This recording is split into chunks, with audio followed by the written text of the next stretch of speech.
Please join me in our welcoming music, hymn number 346 in your gray hymnal, Come Sing a Song with Me.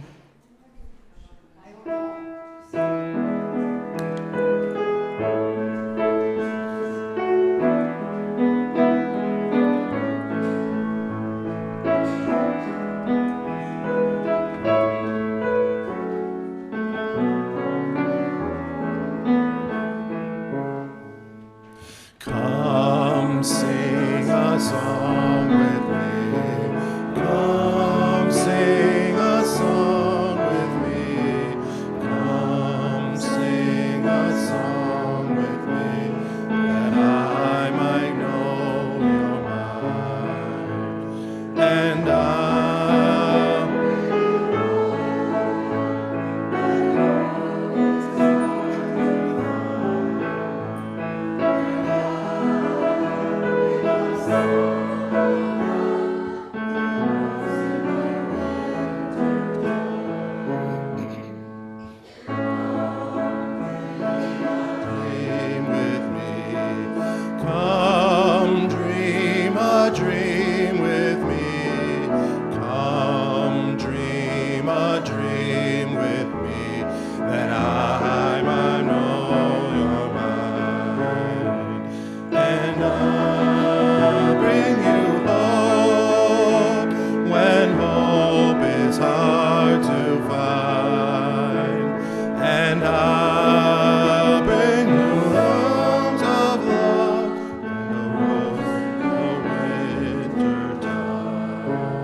Beautiful way to start our time together.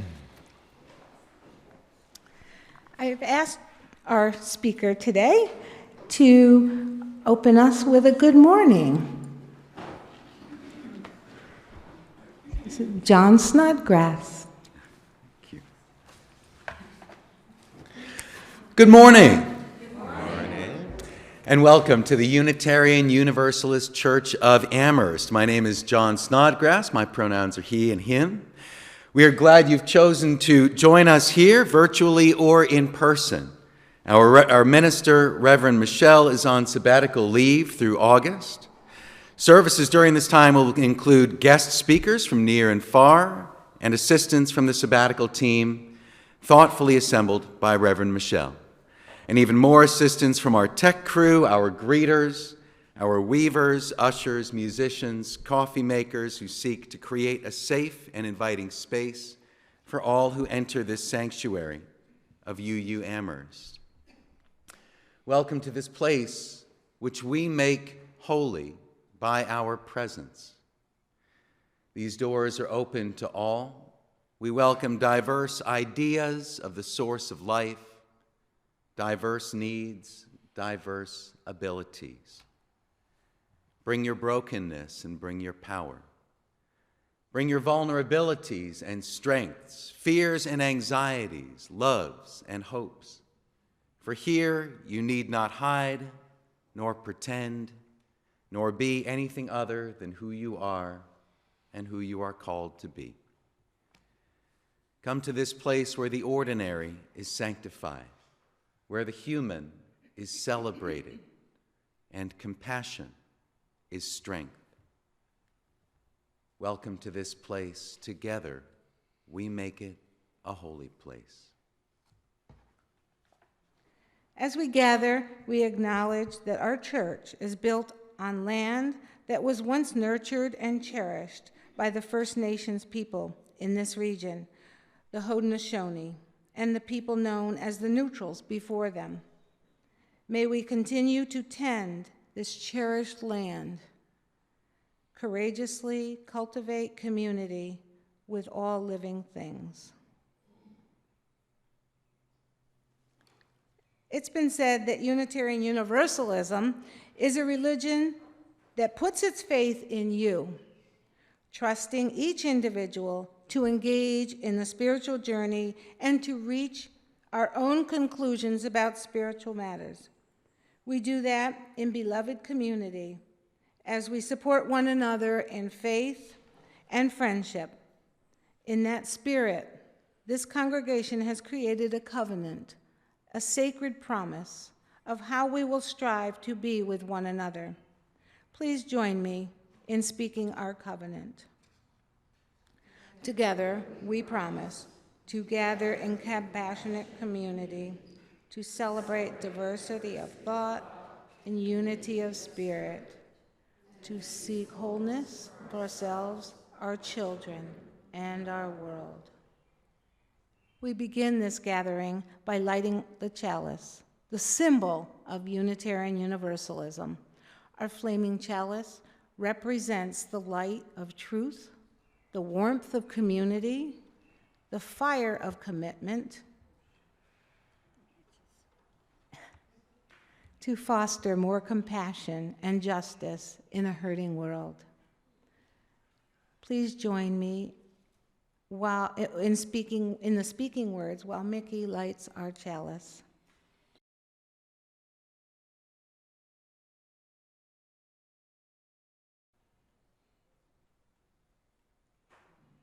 We gather this hour as people of faith, with joys and sorrows, gifts and needs.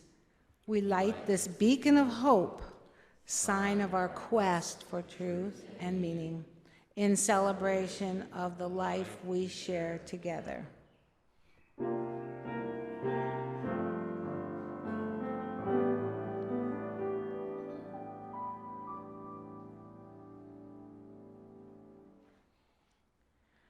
Each of us carries with us into worship time cares and concerns, joys and sorrows. Together we create the container where we can put down our burdens, knowing they're held gently by this gathered community. For those joining virtually, I invite you to give voice to that which is on your heart, or perhaps type it in the chat in the live stream. For those here in the chapel, I invite you to come forward and place a stone or a shell on the table labyrinth in recognition of that which is on your heart.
Please join me in a communal singing with this traditional Buddhist meditation.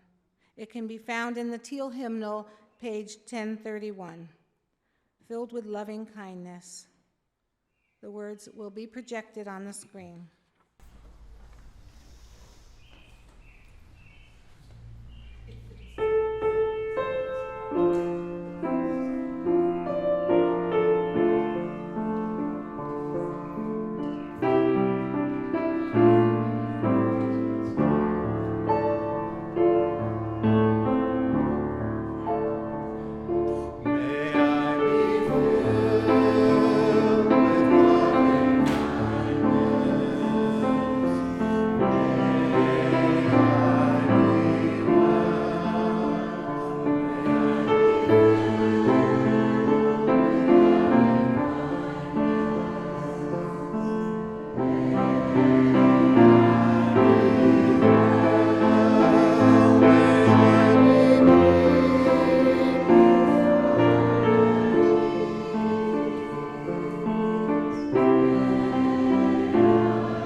Join in our responsive reading, Beyond Words, in the Gray Hymnal, 603.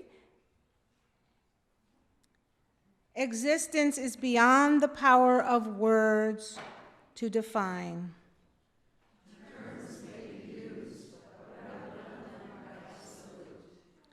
In the beginning of heaven and earth, there were no words.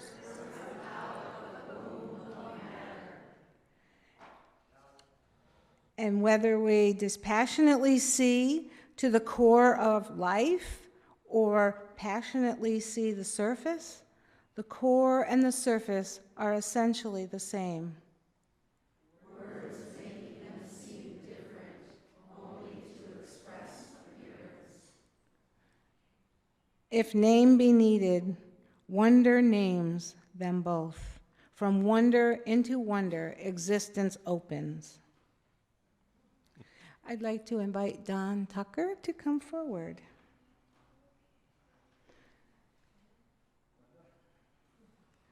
Don is the vice chair of the Board of Trustees and will now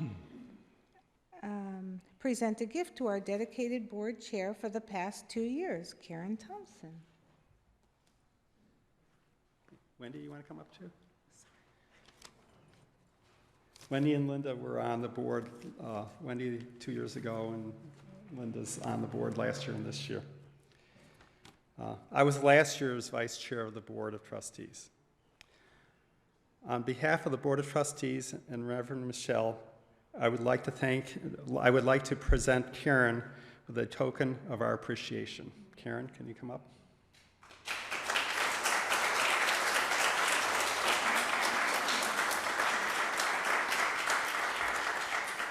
Karen has worked tirelessly to keep the church running during a major pandemic.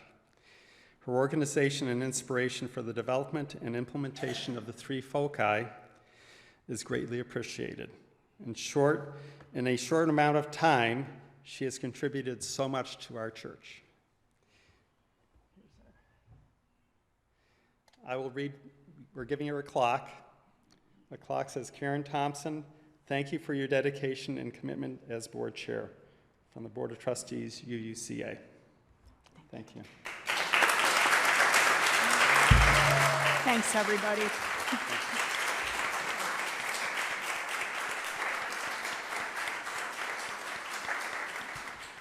So fortunate to have you keeping things going during the pandemic. It was more of a challenge than I expect you anticipated. I would like to introduce our guest today, John Snodgrass, who teaches courses about myth, ritual, and critical thinking at Canisius and Medaille. He is the author of Chaos and Supernatural Shakespeare, Myth and Ritual in Merry Old England. He and Elizabeth live in Buffalo with their 4 children, and John will be sharing a message following our Time for All Ages. Who here knows the book, The Lion, the Witch, and the Wardrobe?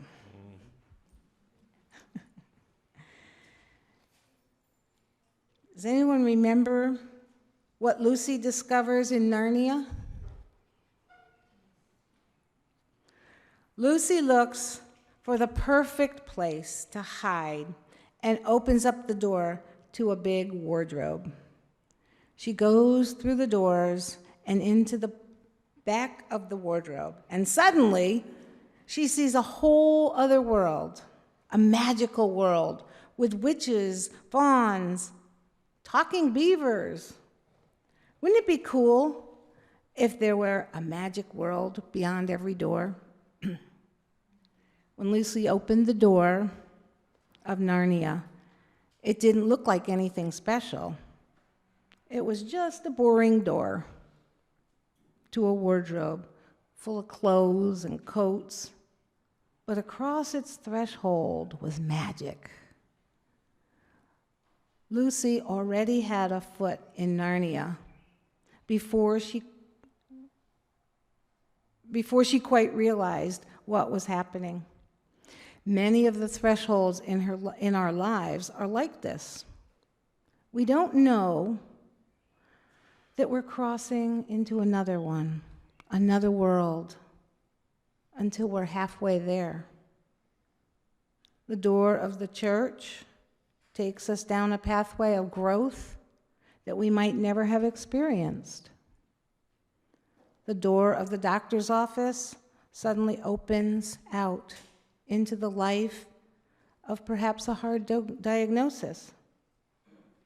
The restaurant doors open at a first date, or echoes forward into a relationship of a lifetime. A beloved person's door closes behind you and sends you out into the world heartbroken. The door to a library or a gym or a dance studio introduces us to life's passions you might not have known otherwise. We cross these thresholds every day, for good or for ill, in joy and sorrow, in bitterness and truth. Truly, even our own front door is a great threshold, no matter how familiar the worlds within and without may be, given our living reality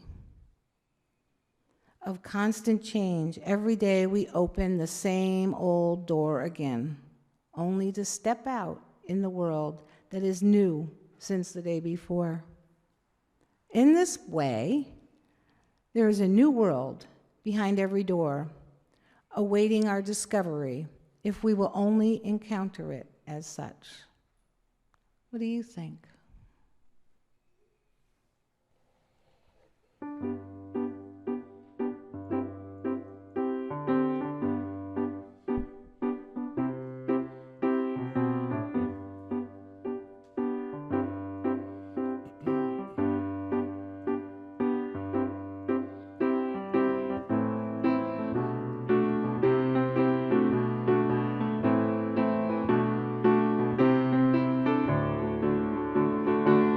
Do you believe in magic in a young girl's heart? How the music can free her whenever it starts, and it's magic. If the music is groovy, it makes you feel happy like an old-time movie. I tell you about the magic and it'll free your soul. But it's like trying to tell a stranger about rock and roll. Do you believe in magic? Don't bother to choose if it's jug band music or rhythm and blues. Just go and listen. It'll start with a smile. It won't wipe off your face. No matter how hard you try, your feet start tapping and can't seem to find how you got there. So just blow your mind.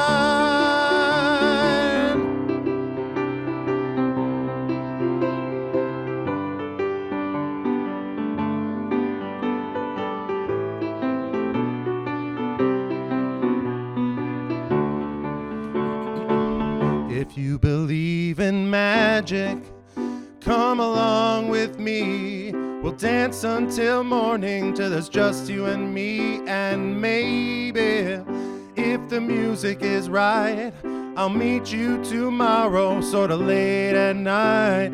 And we'll go dancing, baby, then you'll see how the magic's in the music and the music's in me. Yeah, do you believe in magic? Do you believe in magic?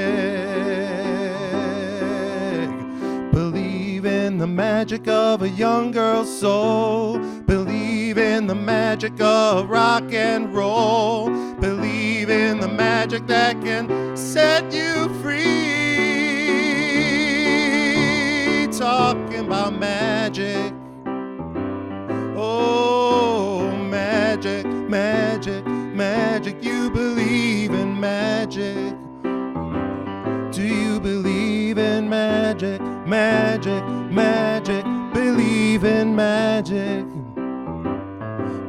Believe in magic, magic, magic. Believe in magic.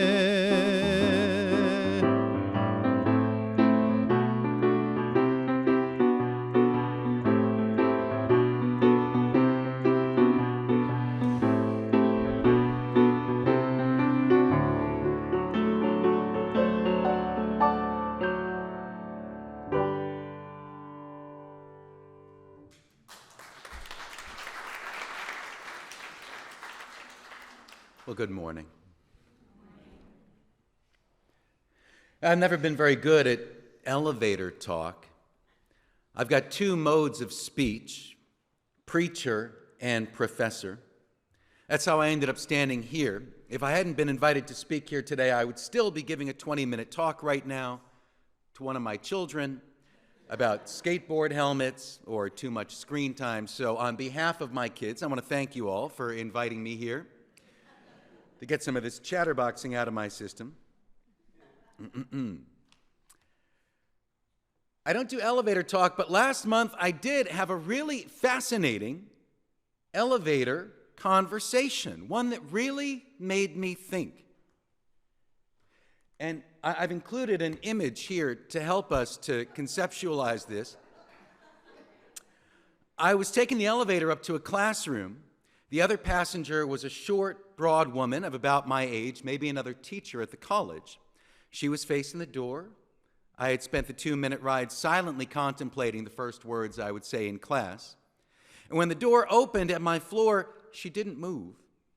And as I began to sense that the door would close again, I saw just the space I needed to sidestep through, swished by, and just in case I'd passed too close, I muttered, "Excuse me."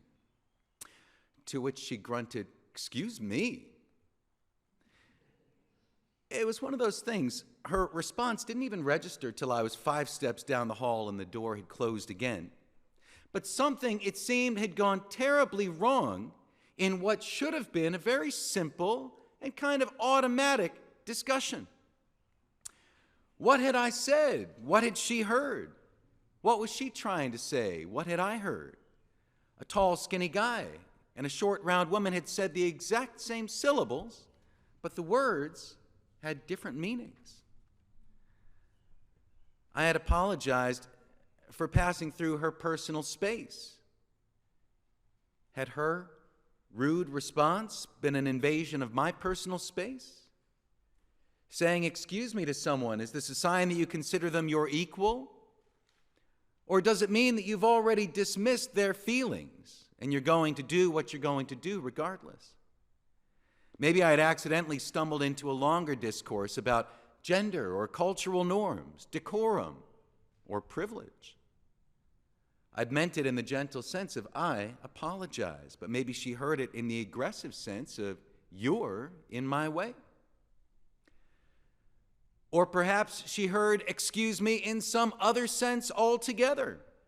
I hope she didn't think I'm the kind of guy who would stink up an elevator and then breeze off onto his floor. Now I don't even know if I was talking to her. I'll confess, as a child, I developed the idea that God keeps track of whether or not you say, excuse me. I was sort of talking to God. Like if I'm walking in the woods alone, and I burp, and it doesn't even make a sound, and no one's around for miles to hear it. Do I still say, excuse me? Well, of course I do.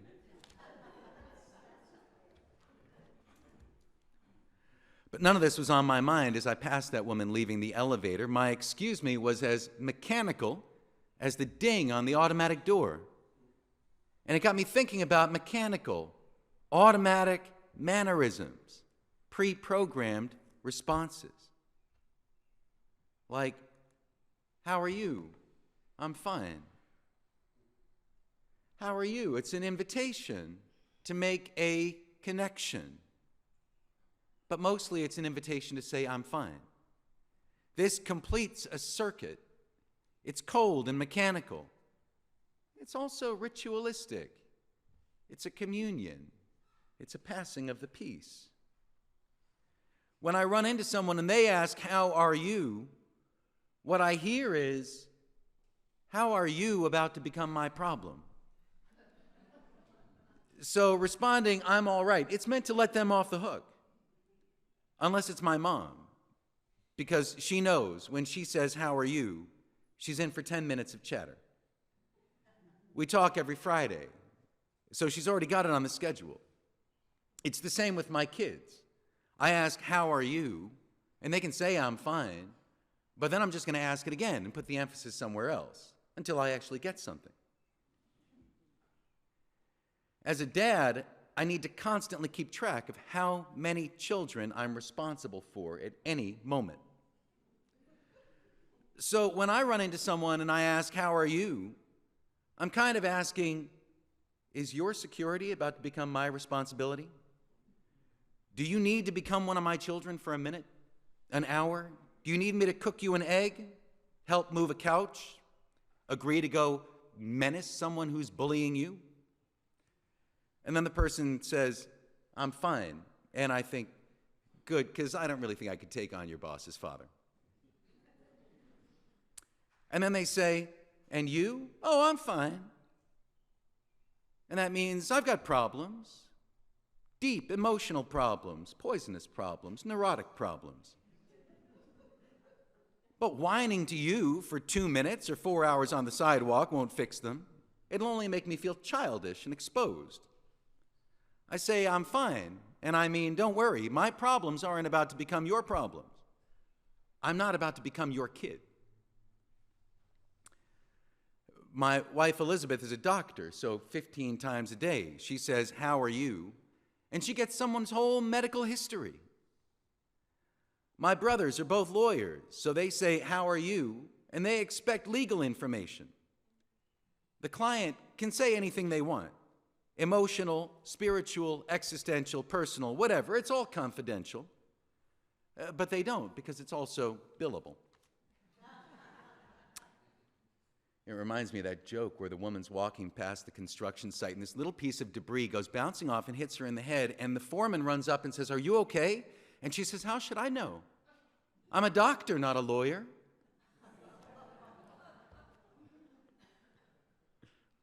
Automatic responses, what do they accomplish? We find out their true importance in their absence. I was teaching in my Native American Studies course. 25 students hovering in various states of engagement or boredom or whatever. Each one occupied a different plane of existence in relation to the classroom, the teacher, and the topic, which that day was the history of the Cherokee.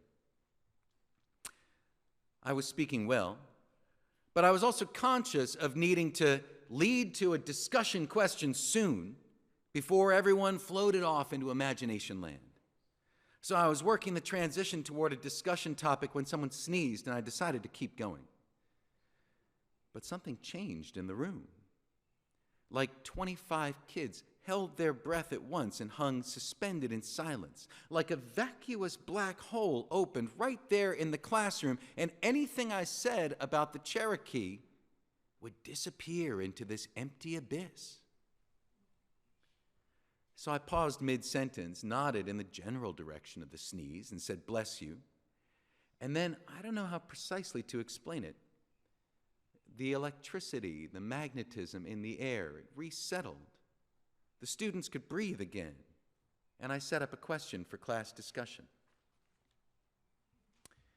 In that moment, the dispersed focus of all these scatterbrained people, whatever they were meditating, daydreaming, pondering, and a few, I assume, were attentively contemplating Cherokee history. For a moment, all of the attention in the room was unified, not focused on the sneezer, but hooked on the absence of response. The lack of this mutter produced a silence that was dense. Why?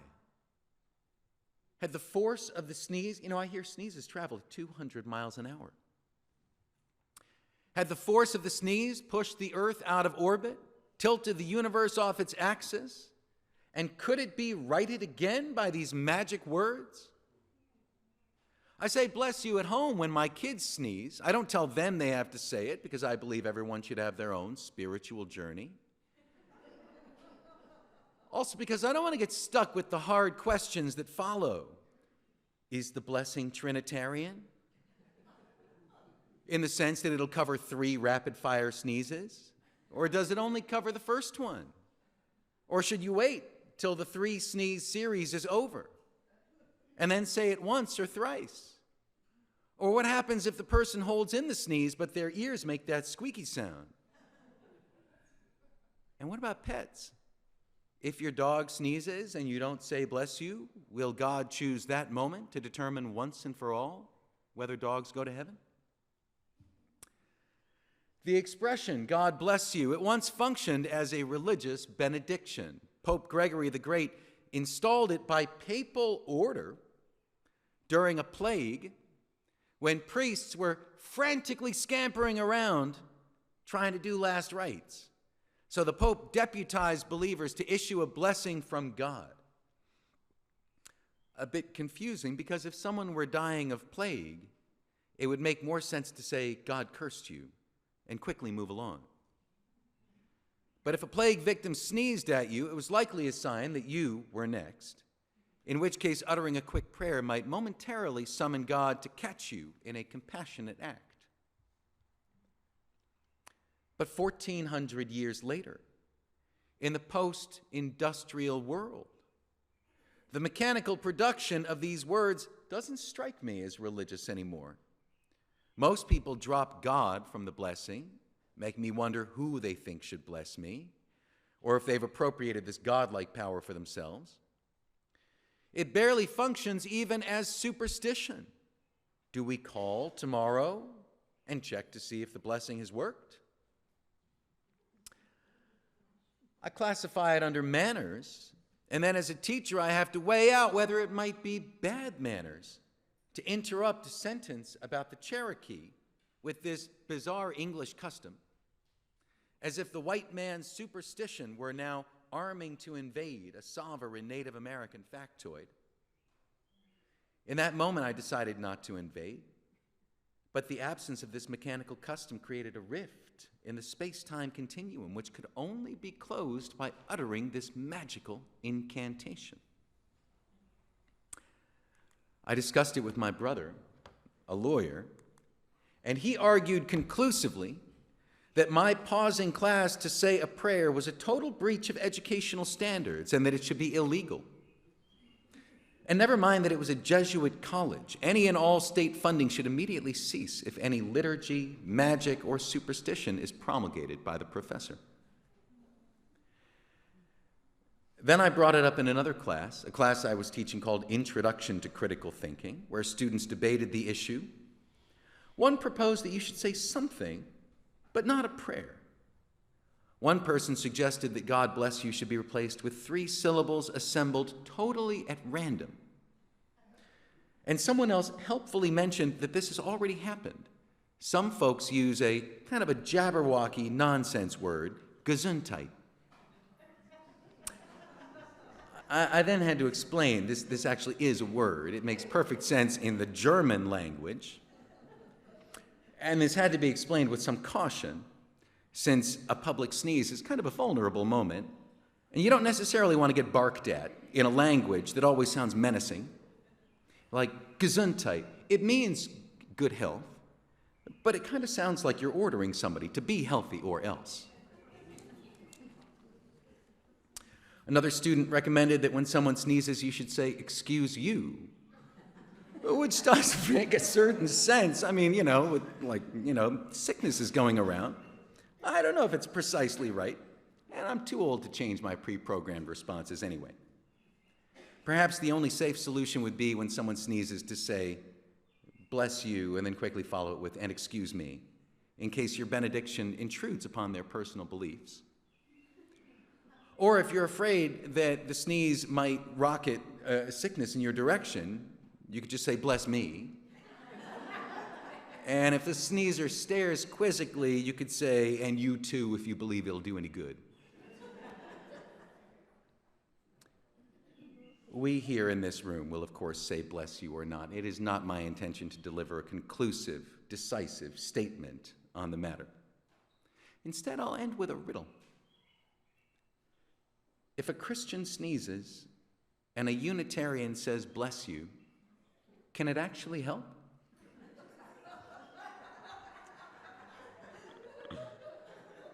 Well, I doubt that it could do any harm. Thank you.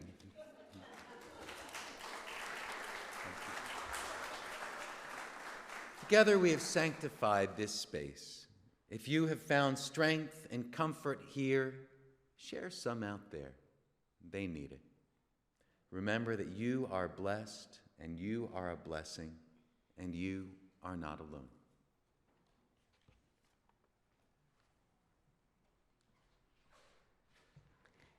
Thank you for joining our gathering today. I hope you've been inspired and uplifted by sharing this time together. You can support the work and mission of this congregation with your financial contributions. For those in the chapel today, you find some baskets in the back to receive your gifts, and those participating virtually. I invite you to take a moment to visit our website, uuamherst.org, and click on the giving link. You can also text your gift to 833-987-1968. Please join me as we extinguish our chalice with those familiar words.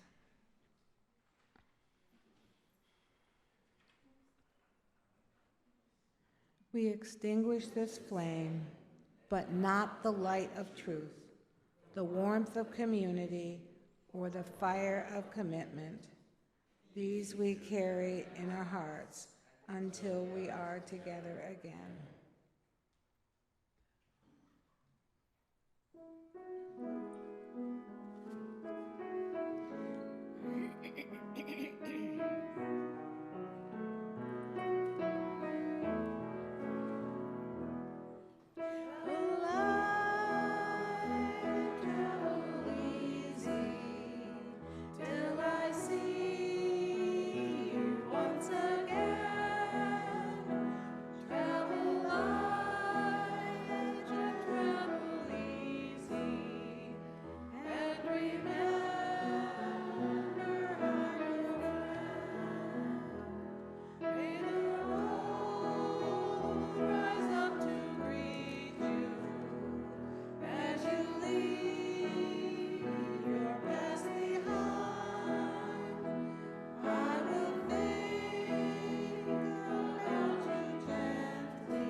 do not have much time to gladden the hearts of those who travel this way with us.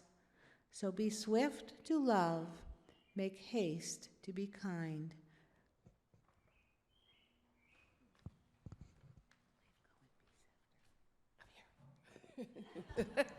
Adam, will you come up? Yeah, come up here. Like over here. Yep. I didn't realize how emotional I was going to be.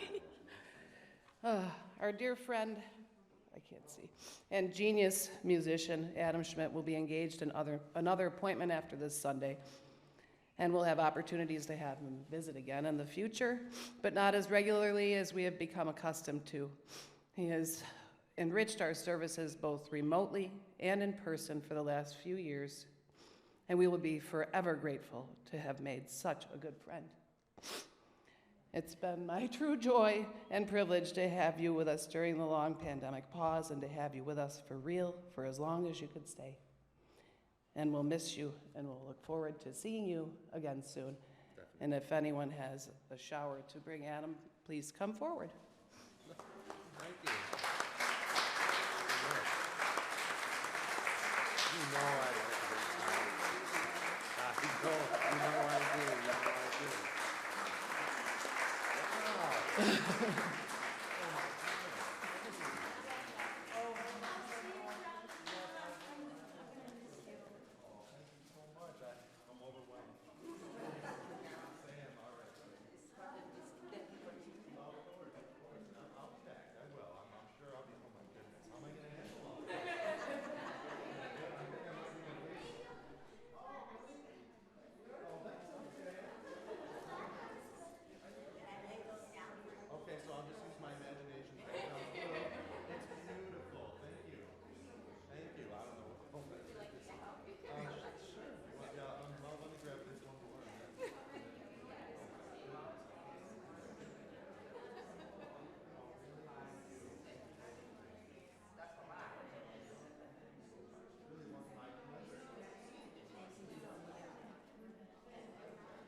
Go in peace.